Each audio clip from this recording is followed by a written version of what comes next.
Welcome back, adventurers, to the Deep Dive. You know how this works? We take some awesome D&D stuff and unpack it. Unearth those hidden gems of knowledge, right? Exactly. And this time, we're focusing on a classic, the Greyhawk Wars boxed set from way back in 1991. Yeah, it brought the Flanaess, that classic D&D setting, to life in a whole new way. Like, it's a war game. A war game. Okay, so we're talking about playing as, like, powerful nations. Yeah, you control armies, heroes, the whole deal. So I'm guessing there's diplomacy, battles, treasure hunts. Oh, and don't forget random events. Stuff that really throws a wrench in your plans. And powerful artifacts. I bet there's some connection to famous D&D lore in there. Definitely. You're going to run into names like Iuz the Evil, Zag the Mad. It's all tied in. I am so ready for this. And for everyone listening, remember to like, subscribe, and smack that notification bell so you don't miss out on future deep dives. Oh, and check the video description. We've got a PDF of the rulebook link there for you. Always got to hook up our viewers. Okay, so before we jump into all the crazy details, let's give everyone a quick overview. The Greyhawk Wars, it wasn't just some random fight, Oh, I bet there's a ton of backstory. Decades of tension bubbling under the surface, political drama, powerful people wanting more power. It all explodes in this war. I gotta say, the backstory of D&D settings is one of my favorite things. Uncovering those secrets, the motivations behind characters, the events. It's like peeling back layers of history. It is. Which makes me wonder, how does this boxed set, the Greyhawk Wars, connect to the Greyhawk we're playing in 5th edition? Another great question. We'll definitely get into that. The Greyhawk Wars happened like decades before most 5e campaigns, but man, did they leave a mark. Shaped the politics, the power balance, even how different nations see themselves, So this isn't just a history lesson. This is like a gold mine of inspiration for DMs and players. 100%. It shows how past conflicts can mess with the present, And players and DMs, they can use that in their in-campaigns too. Okay, but before we get too deep into the history books, I gotta ask, what kind of war game are we talking about here? This wasn't just pushing little plastic soldiers around a map, right? Oh man, it was way more involved than that. Imagine strategy, role-playing, and storytelling all mixed together. Okay, I'm intrigued. It's like you weren't just moving armies, you were being the nation, making decisions that could destroy kingdoms. It's intense. That is amazing. It's like a D&D campaign, but you're shaping the entire world. Okay, tell me, how did this gameplay actually work? All right, so picture this. You and like 5 friends are sitting around a table.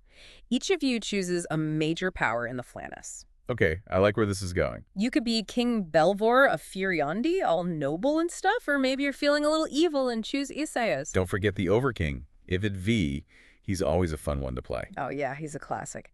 Each of these powers, they have their own strengths, weaknesses, ambitions. It's all there in the game. Man, I can already imagine the trash talk around the table as everyone tries to take over. Right, it gets intense. But how does the game actually move forward? Was it all just rolling dice and moving troops? It was turn-based, so each turn represented a whole year in the Greyhawk Wars timeline. A whole year? Wow, that's a big chunk of time. It is, and each turn was broken down into phases: diplomacy, army movements, searching for those powerful artifacts, even recruiting mercenaries. Sounds like it had a ton of depth. And then there were these random event cards, things that could completely change how the war was going. I love those random elements. Keeps things exciting and unpredictable. Exactly. So you've got this multi-layered strategy game, managing resources, forging alliances, dealing with all these crazy events, and all the while you're trying to outsmart your friends. It's awesome. It really does. Okay, hold on. Before we go full-on war game strategy, let's back up a bit. Let's talk history. You mentioned the Greyhawk Wars were like the culmination of decades of tension. What were some of the key events that led up to this huge conflict? All right, so we got to remember, the Flanaess, it's a place full of history. Ancient empires, forgotten gods, and of course that constant struggle between good and evil. A big player in all of this in the Greyhawk Wars is Iuz the Evil. Yeah, every D&D player has heard of him, right? Yeah. The Scourge of Furiandi. But for those who might not know, can you give us a quick rundown of this infamous demigod? Iuz is pure evil, a demigod obsessed with power and cruelty. Decades before the Greyhawk Wars even started, he'd already conquered a big part of Furiandi. His reign was terrifying. He even built this thing called the Road of Skulls. I've heard of that. It's grim. It reminds me of those stories where conquerors use the bones of their enemies to build monuments. It's chilling. A reminder that war, even in a fantasy world, has real consequences for people. Absolutely. But how does someone as powerful as Iuz end up trapped under Castle Greyhawk? That's a story for the ages. There was this group of legendary adventurers. They were led by Zagig, Zagig, right? Zagig the Mad. He was a legendary wizard. Yep. Unpredictable, a little bit crazy. Right, that's him. Anyway, this group, they managed to capture Iuz and lock him up under his own castle. It's a wild story. The details are a bit fuzzy, though, right? Yeah, which is kind of fitting for Zagig, right? Yeah. Always shrouded in mystery. Oh, yeah, totally. Only in D&D. But Iuz being locked up, that didn't exactly bring peace to the Flanaess, did it? Not even close. It's like when you remove one threat, something else always pops up to take its place. This is like that saying, nature abhors a vacuum. It's a DM's nightmare. Yeah. Always having to adapt to the changes in their campaign world. But I'm guessing this power vacuum played a big part in the events that led up to the Greyhawk Wars. Definitely. One big consequence of Iuz being gone, the rise of the Horn Society. They were like the super militaristic nation led by a bunch of powerful wizards, and they wanted to conquer everything. A nation ruled by wizards. Okay, that's a concept I could use in my campaigns. Wizard duels for political power, magical defenses around their cities. The possibilities are endless. Right. But, sorry, getting sidetracked. Back to the Horn Society. How did they fit into the whole Greyhawk Wars situation? Well, they were all about expanding their territory. They picked fights with Furiondi, basically made the whole region even more unstable. That's just what the Doctor ordered for a big war to erupt. So we have Iuz's influence still around, the Horn Society on the warpath, and Furiondi dealing with their own problems. It's like a powder keg waiting to blow. What was the final spark that ignited the Greyhawk Wars? For that, we gotta look north, to the barbarian tribes of the Hold of Stonefist, and to a certain demigod who, even though he was locked up, still found a way to stir up trouble. Iuz. Even in prison, he's a master manipulator. Yeah. It makes me think about how even when you think a villain is defeated in D&D, they can still be a threat. They have followers. They can manipulate others. It's never over. Exactly. And Iuz, he was sneaky.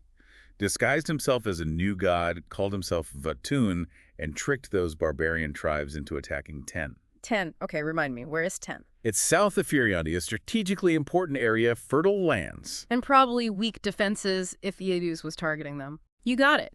Iuz knew 10 would be an easy target, and he also knew Furiondi would have to react. He wanted to draw them into a war that would weaken them and ultimately help him escape. Wow. That's some next-level scheming, even for Iuz. Right. It's like those times when the DM throws you a curveball in a campaign. You think this new deity is a good guy, then bam!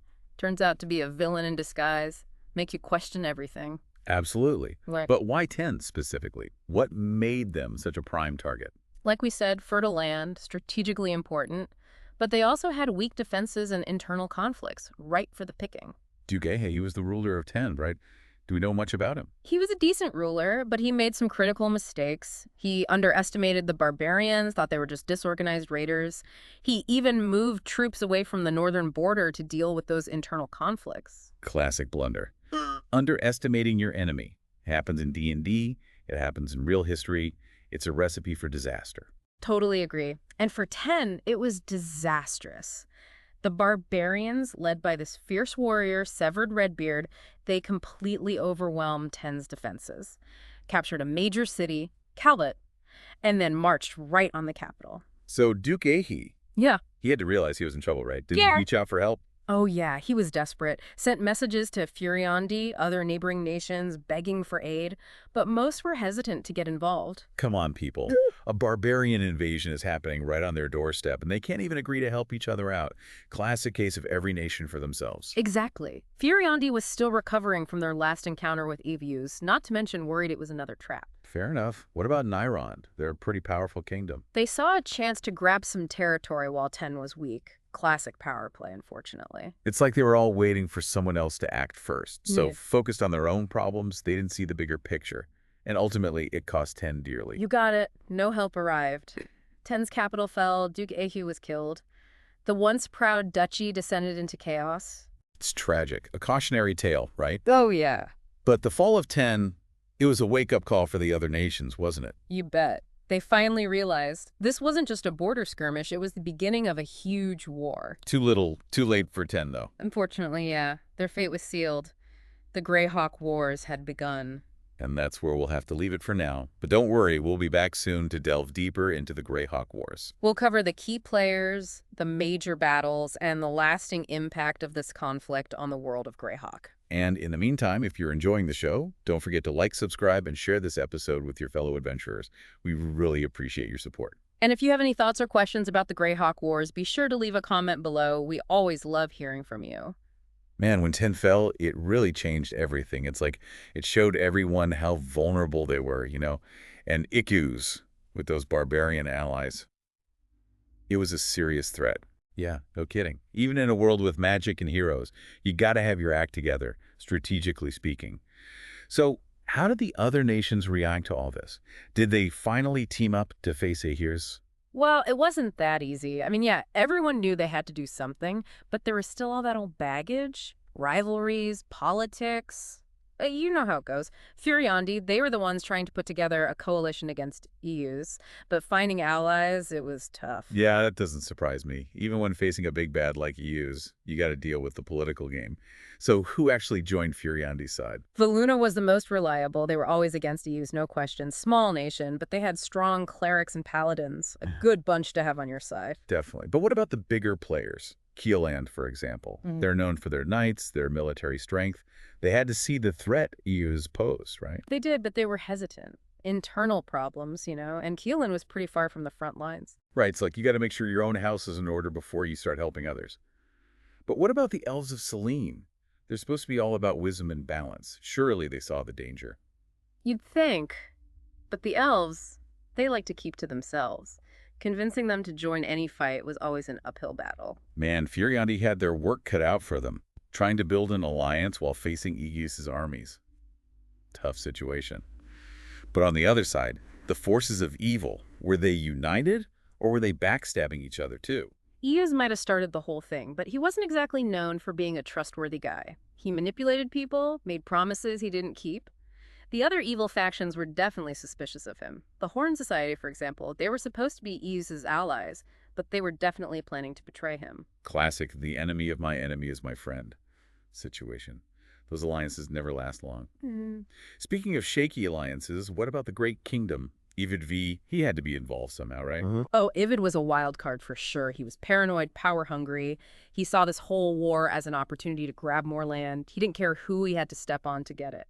So while Furiandi was trying to stop Iuz, they also had to worry about Ivid stabbing them in the back. Man, talk about a complicated situation. But with all this chaos, all these battles, were there any moments of, awesome heroism, any brilliant strategies that stood out? Totally. Even with all the political drama, there were tons of stories about bravery and amazing tactics that changed how the war went. One that really stands out is Commandant Asen of Almer. Commandant Asen. Tell me more. Asen, he was a military genius. He knew Almer couldn't win a head-to-head fight with the Great Kingdom, so he came up with this crazy plan. I love those crazy plans. It's like in a D&D campaign when the players come up with something totally unexpected, and the DM is just like, whoa, okay. Exactly. So Asen, he splits his forces, sends one group to distract the Aerie armies along the border, while he personally leads a cavalry charge straight into the heart of Sundi. Sundi, that's part of the Great Kingdom, right? Yep. Asen's goal was to cause chaos, disrupt Ivid's supplies, and force him to send troops away from the northern front. It was a huge risk, but if it worked, it would give Furiandi a chance to breathe. Leading a cavalry charge into enemy territory, that's some serious guts. And strategic brilliance, if he could pull it off.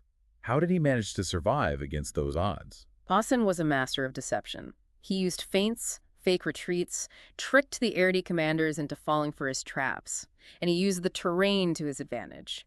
Ambushes in narrow passes, surprise attacks. It was like he was playing 4D chess with the battlefield. It's amazing what you can achieve with a good plan and a bit of cunning. But did his raid actually work? Did he achieve his goals? He did for a while. Ivid had to pull troops back to deal with the mess Asen created in Sundi. Asen even managed to liberate the province for a bit, put in a puppet ruler loyal to Almer. But eventually, the Great Kingdom just had too many soldiers. They overwhelmed Asen's forces. A tragic ending for a true hero. But his story is inspiring. It shows that even against overwhelming odds, courage and strategy can make a difference. It makes me wonder, with all this fighting and political maneuvering going on, what was happening to the ordinary people caught in the middle of it all? Did the Greyhawk Wars boxed set touch on that? It did. One of the things that makes this box set so cool is that it shows how war affects everyone, not just the armies. It's not just about battles. It's about people losing their homes, their livelihoods, sometimes their lives. Yeah, war is hell, as they say. Even in a fantasy world, how did the game reflect that? They had these event cards, right? And some of them triggered things like famines, plagues, refugee crises, things that happen in real wars. Those are the kinds of details that make a game truly immersive, forces you to think beyond just winning battles. Yeah, exactly. War has consequences, even in a fantasy world. But even with all this hardship, were there any stories of, like, hope? Of people coming together, being kind to each other? Definitely. There were stories about communities helping each other out, people risking their lives to save others. Those little acts of kindness, they really make a difference, even in the darkest of times. It's a good reminder for us, too. Even in the toughest D&D campaigns, there's always room for heroism and compassion. Speaking of tough situations, we haven't talked much about the Scarlet Brotherhood. They were a big part of the Greyhawk Wars, right? What were they up to during all this? Ah, the Scarlet Brotherhood. They were a mystery even back then. They weren't like the other factions. They weren't after land or power, at least not in the way everyone else was. They were playing a much longer game, manipulating everyone from the shadows. I was like, they were the puppet masters, right? Pulling the strings, make everyone dance to their tune. What kind of tactics did they use? Infiltration, deception, lies. That was their style. They'd plant their agents in governments, whisper in the ears of kings, stir up trouble. And they had assassins, too. They could take out anyone they wanted, make a whole nation crumble with one well-placed knife. Creepy. It makes you wonder, who can you trust? And as a DM, it gives you so many ideas for creating a truly shadowy, manipulative villain. But you mentioned they had a particular interest in the Lordship of the Isles. What was so special about that place, and how did they get control of it? The Lordship of the Isles was important strategically. They controlled trade routes, had a powerful navy.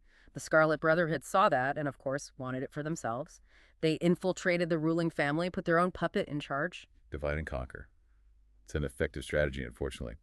But how did this play into the Greyhawk Wars? Did they use the Lordship of the Isles to directly attack anyone?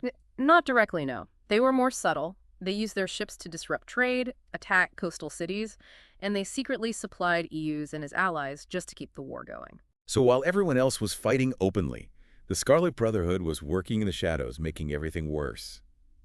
It's like those villains you don't even know are a threat until it's too late. But surely someone noticed what they were doing, right? There were a few who suspected, but the Scarlet Brotherhood was really good at covering their tracks. Their agents pretended to be loyal citizens, advisors. It was hard to prove anything, but there was one city that figured them out: Irongate. Irongate. That's a classic D&D city, full of adventurers, a real melting pot of cultures. What made them so good at resisting the Scarlet Brotherhood? They had a smart leader, Cobb Darg. He knew something was up with the Scarlet Brotherhood, he just couldn't prove it yet. So he was suspicious. Oh, yeah. He was careful, watched everything they did, and waited for his chance to expose them. That's a smart move. Sometimes patience is your best weapon. But how did he actually stop them? Cobb Darg, he played it smart. He pretended to go along with the Scarlet Brotherhood, accepted their help, but secretly he was building up Irongate's defenses, training his troops, and gathering information. He used their own resources against them. That's brilliant. It's a great tactic in D&D, too. Exactly. And when the Scarlet Brotherhood finally tried to take over Irongate, they walked right into a trap. Cobb Darg was ready for them. The battle was intense, but in the end, the Scarlet Brotherhood was defeated. It's a classic underdog story. It shows that even the sneakiest villains can be beaten if you're smart and prepared. But while Irongate held strong, the rest of the Flanaess was still at war. What was happening on the other fronts? Were Furiondi and Iuz still locked in a stalemate? Yeah, Furiondi and Iuz, they were pretty much stuck. Neither one could win, but neither one would back down. A war of attrition. Brutal. But, in those situations, there's always someone who benefits from the chaos, who came out on top, or at least less worse off in this whole mess. You could argue that the Scarlet Brotherhood actually thrived during the war. All that instability, it gave them more chances to mess with people, cause trouble, and expand their influence. Man, it's like they were playing a whole different game, right? Where everyone else losing was their win. That's scary. What about the regular people? How are they dealing with this war that just wouldn't end? It was rough. Think about it. Refugees fleeing their homes, cities overflowing with people who had nowhere else to go, food shortages. Not to mention the constant danger. Armies marching through, bandits taking advantage of the chaos. Yeah, it was a bad time. And it makes you realize, even in a world with magic and monsters, war is still war. It hurts real people. Absolutely. It's a good reminder for DMs, too. You can use those real-world elements to make your campaigns more impactful, more meaningful for the players. For sure. But back to the Greyhawk Wars. Did all this suffering, all this exhaustion eventually make people want peace? Yeah, it did. After 2 years of fighting, everyone was worn out. They finally agreed to a truce. They had this big meeting in the free city of Greyhawk, a grand council they called it. All the major players were there trying to figure out how to end the war. A grand council.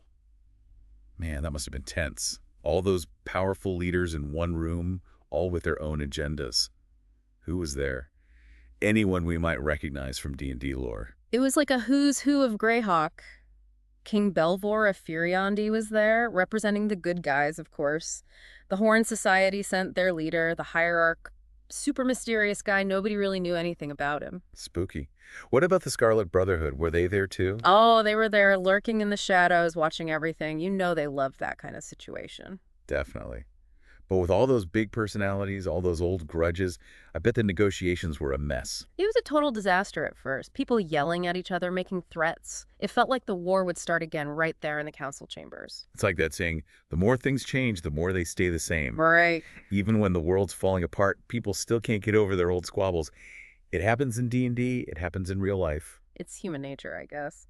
But in this case, something happened that actually shocked everyone into action. Oh, what happened? Rary, he was this powerful wizard, a member of the Circle of Eight. He tried to assassinate a bunch of the council leaders. Whoa, an assassination attempt. That's crazy. Who is he targeting? Everyone, including the Archmage of Greyhawk. It was chaos. Wow, Rary was going for the whole enchilada. But why? What was his plan? Nobody really knows for sure. Maybe he wanted to grab power for himself, or maybe he was working for the Scarlet Brotherhood, trying to make things worse. Who knows? A true wild card. But whatever his plan was, it failed, right? Yeah, he had to run, went into hiding, never really seen again. A fitting end for a traitor. But his actions, they must have had a huge impact on the council, right? It's funny because Rary trying to kill everyone, it actually made them work together. They were all so horrified by what he did, so scared of what would happen if the council failed. They finally put aside their differences and signed a peace treaty, the Pact of Greyhawk. Wow. So the Greyhawk Wars, this huge conflict started by Iuz, fueled by the Scarlet Brotherhood, with all these heroes and villains clashing. It ended not with a bang, but with a desperate plea for peace. It's kind of poetic in a way. I think so. But did the Pact of Greyhawk actually work? Did it bring peace to the Flanaess? It stopped the fighting, officially, but it didn't really solve the problems that started the war. Ten was devastated, the Great Kingdom was in shambles, and the Scarlet Brotherhood, they were still out there, waiting for their next opportunity. So the war might have been over, but the seeds of future conflict were still there, just waiting to sprout. It's kind of depressing when you think about it. It is, but there were some positive outcomes, too. The heroes of the war, they became legends. Their stories inspired others to fight for what's right, to stand up to tyranny. And the ordinary people, the ones who endured so much, they showed incredible resilience. They rebuilt their lives, their communities. They proved that even in the face of darkness, there's always hope. It's a powerful message, one that resonates even today. And it's what makes the Greyhawk Wars boxed set so special. It's more than just a game. It's a story about courage, sacrifice, and the enduring spirit of hope. Exactly. And for anyone who's looking for inspiration for their D&D campaigns, I can't recommend this box set enough. It's full of ideas. You can use it to create your own stories, your own adventures in the world of Greyhawk. And remember, folks, you can find a link to the PDF of the rulebook in the video description below. We'll hook you up. And of course, if you enjoyed this deep dive, please hit that like button, subscribe to our channel, and share this episode with your friends. And don't forget to leave a comment below telling us what other classic D&D settings or adventures you'd like us to explore next. We're always looking for new ideas. And until next time, keep those dice rolling, and may your adventures be legendary.